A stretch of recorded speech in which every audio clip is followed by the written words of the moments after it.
it's working like that, and now we need to put it back on the dash. First thing what we need to do is to put this back.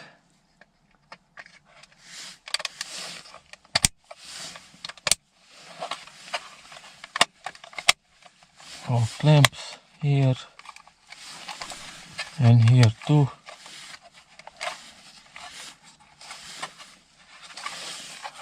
Check if it works, the trap. Okay, again the grill.